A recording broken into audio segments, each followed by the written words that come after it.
I'm so proud of it. When you go to a classical concert, you look in the program, who's coming, who's playing, which symphony. In my case, they don't know, and I don't tell them. They only know when you go to André and his orchestra, you will have an evening you will never forget.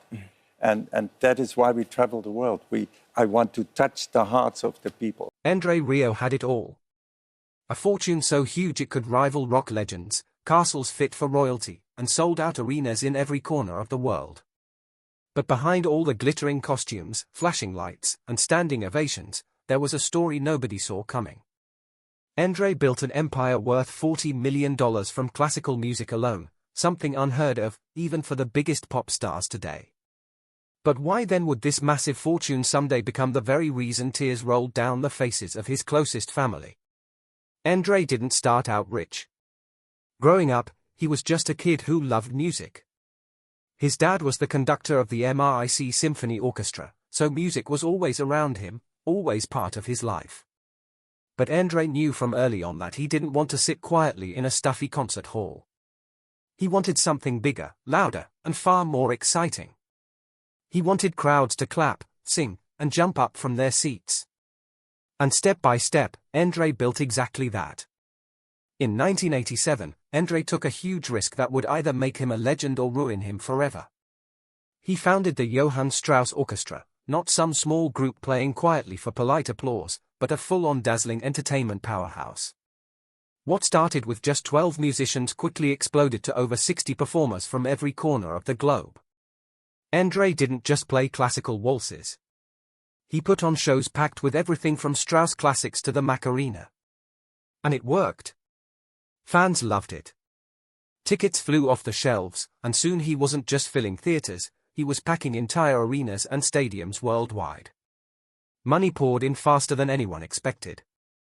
By the early 2000s, André wasn't just successful, he was outselling massive acts like AC/DC, Bruce Springsteen, and Coldplay. His shows made millions per night, and his DVDs flew off shelves in every country. Fans traveled thousands of miles, paid huge prices, and cheered like they were at rock concerts. André's empire was booming, and his wealth ballooned dramatically, making him the richest violinist alive. But André didn't keep his wealth hidden quietly in the bank. Instead, he poured money into creating even bigger spectacles. In 2008, he risked almost everything he owned by designing a jaw-dropping $30 million stage for his concert at Schönbrunn Palace in Vienna. It looked like a fairy tale, covered in gold, crystal, and lavish details. Exactly what fans dreamed of seeing from André Rieu. But that fairy tale almost cost him everything. The huge cost pushed him to the edge of bankruptcy, nearly wiping out decades of earnings overnight. André had taken risks before, but this one nearly broke him completely. But he refused to quit. Slowly, concert after concert, André climbed back, paying off his debts and turning his shows into even bigger successes. Within a few years, he was richer than ever, bouncing back stronger and smarter. He expanded his concerts into global cinema events, streaming performances in theaters worldwide, making millions more.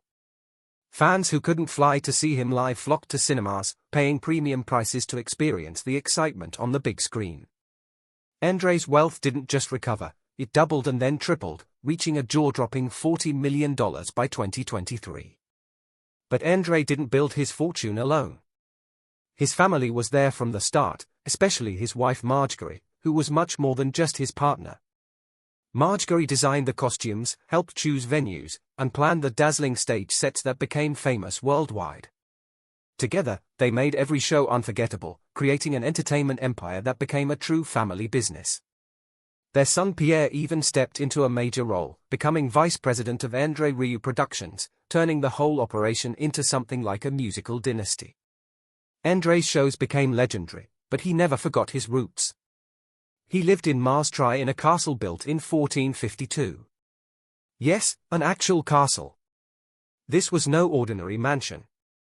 It was the legendary place where D'Artagnan of the Three Musketeers had his final meal before dying in battle. André had dreamt about owning it since childhood, and now he did.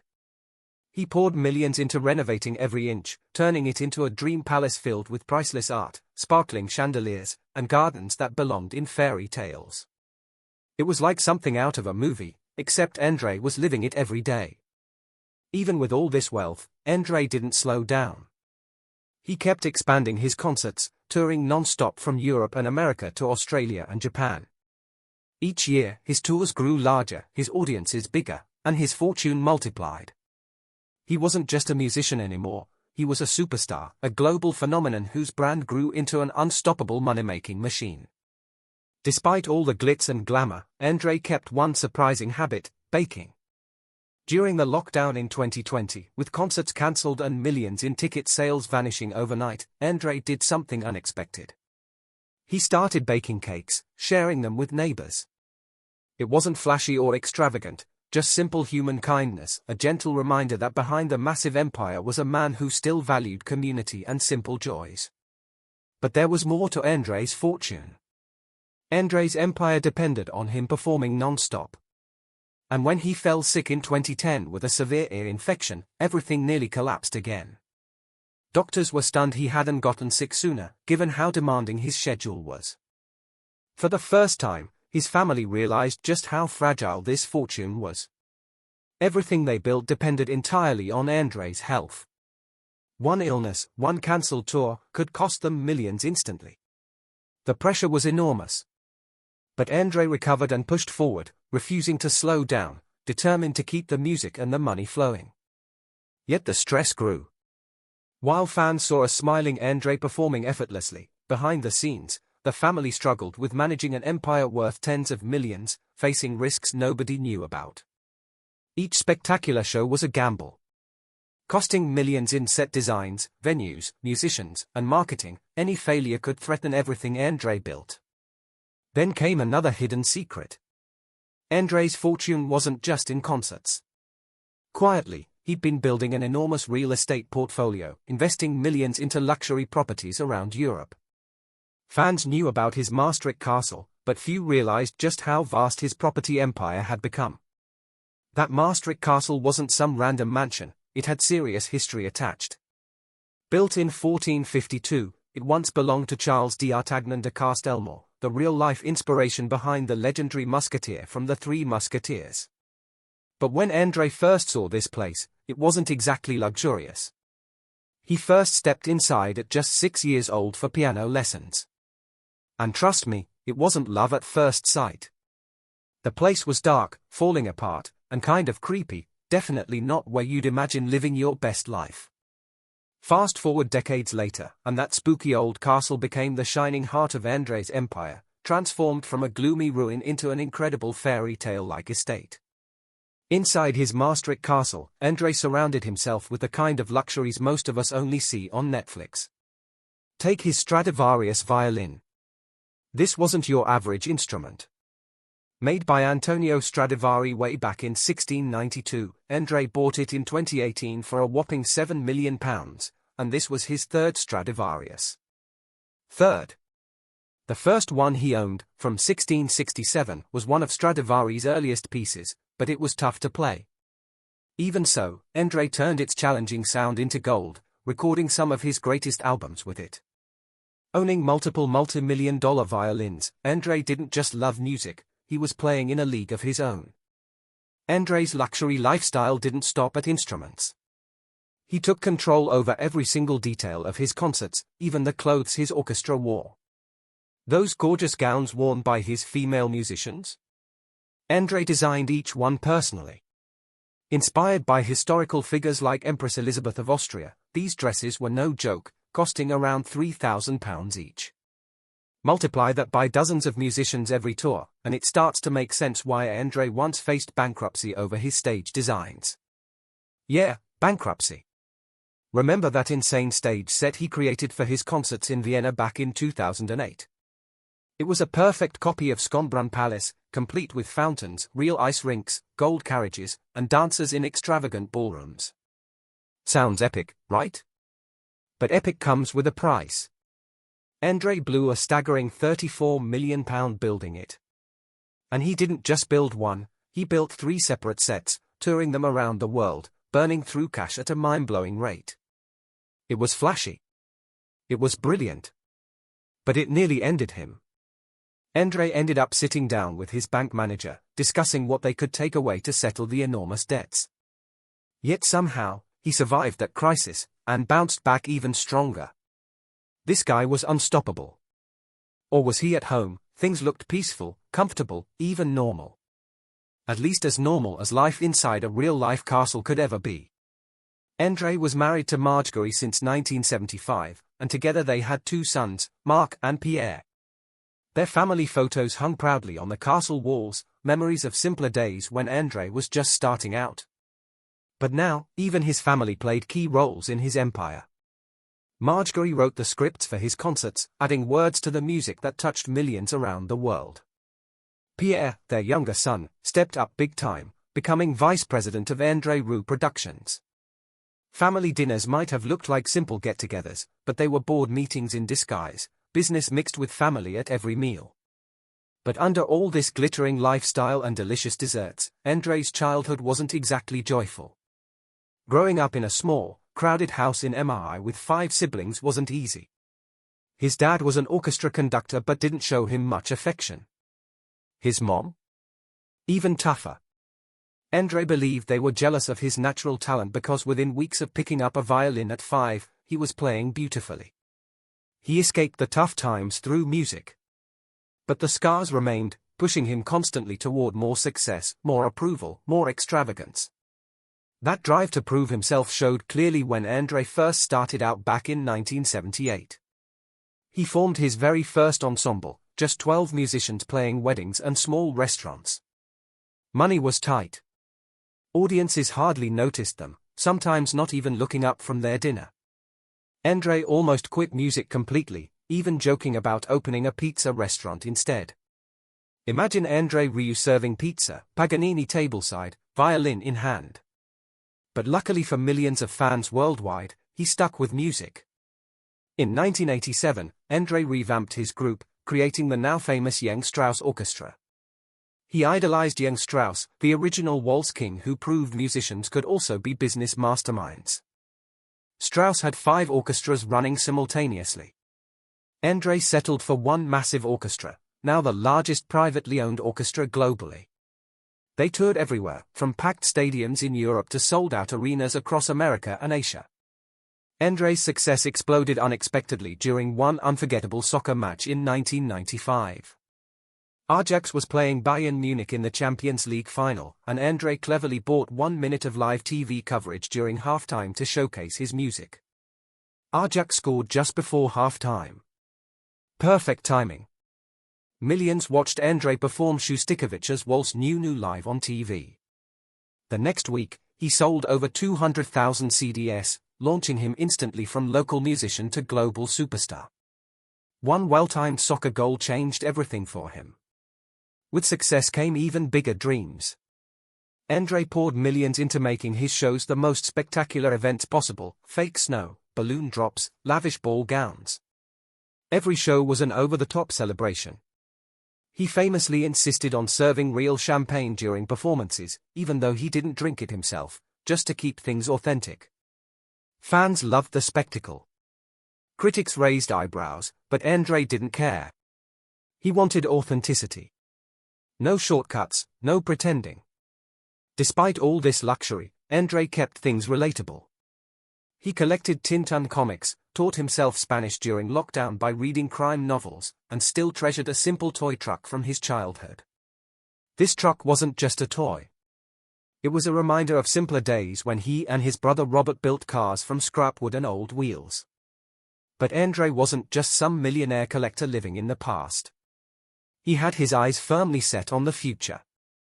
With his orchestra bigger than ever, now officially the largest private orchestra on earth, with 60 musicians plus an army of support staff, André had bigger plans.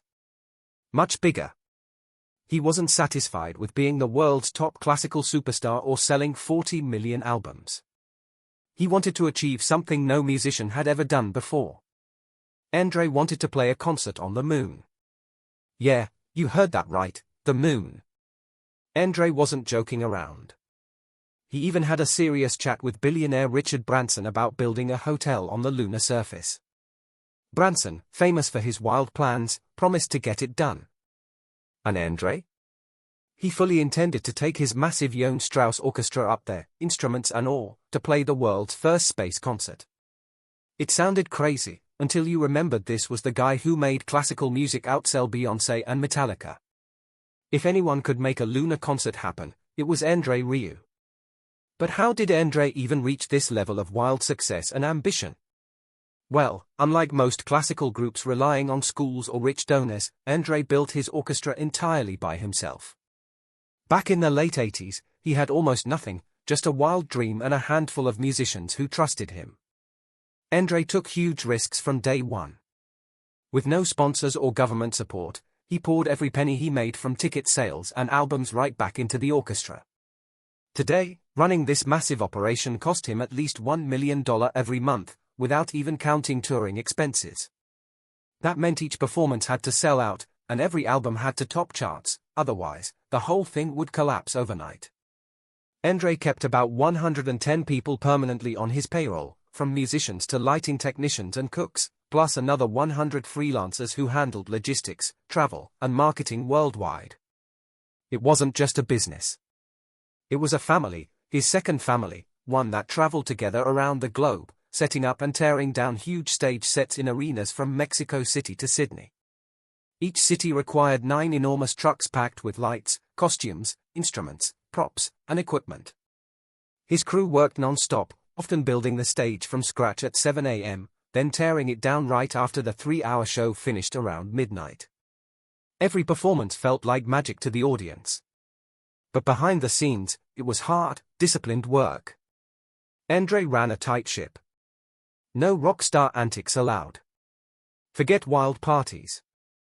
His team traveled with their own chefs to eat healthy meals, and André himself took naps before each concert to keep fresh. He knew that one bad show, one tired night, could damage his reputation and cost millions. After every concert, André insisted on celebrating with his musicians, not wild champagne parties, just good wine and casual chats. This wasn't just business to André. It was his life's passion. This relentless work ethic paid off big time. André's album sales were incredible, even in an era of streaming and digital music. His label, Universal Music, had been working with him for over 2 decades, and the partnership produced staggering results. In 20 years, André sold more than 40 million albums worldwide, numbers usually reserved for pop stars, not violinists. And despite predictions that DVDs were dead, André's fans still bought millions of them each year, especially those filmed during his legendary MIC summer concerts. He filmed these performances each year, edited them carefully, and fans eagerly snapped them up, proving André's belief that his audience always preferred something real they could hold in their hands. André wasn't just a great musician. He was a master showman who understood exactly what his fans wanted. He regularly produced themed albums, like his famous movie themes collection that included massive hits such as My Heart Will Go On. André admitted he rarely composed original music, preferring to take classics people loved and rearrange them, adding his own personal twist. This formula never failed. Each album became a bestseller, fueling his empire and ensuring every musician and crew member got paid on time, every month. But success at this scale wasn't easy to maintain. André constantly faced enormous pressure to keep filling seats and selling records. Without donors or sponsors, every decision he made carried huge risks. He couldn't afford to slow down, even during a global pandemic. When concerts stopped, André switched gears, baking cakes for his neighbors and community, keeping his spirits high and staying connected. He used the downtime to plan even bigger projects, like his ambitious movie screening celebrating his 75th birthday in 2025. Titled The Dream Continues, the event showcased never-before-seen performances from André's global tours, played in cinemas worldwide. This was a grand celebration of his life's incredible journey. From a kid dreaming in MI to a global icon adored by millions, André never hid the secret behind his incredible rise: hard work, discipline, and taking risks nobody else dared. His Jewish father-in-law, Edgar Coman, had influenced him deeply through his collection of 300 vinyl records, introducing André to music he'd never heard before. These records shaped his style, making his performances accessible to millions who never imagined they'd love classical music. Pieces like Hava Nagila, a Jewish klezmer tune, became massive hits in André's concerts. His performance of this classic on YouTube alone attracted over 14 million views. André played everywhere, even Israel, where he received standing ovations performing beloved local songs like Jerusalem of Gold. Despite all this success, André never lost sight of his roots. On his 75th birthday, he celebrated in style, throwing a giant boat party that sailed through his hometown of Maastricht with his entire orchestra on board. Fans worldwide joined in through cinema screenings, experiencing iconic performances from decades of André's unforgettable shows. André built something nobody thought possible, a massive private orchestra, worldwide fame, and a fortune so large it made his family both proud and nervous. This is the end of the video. Hope you liked it. Make sure to subscribe.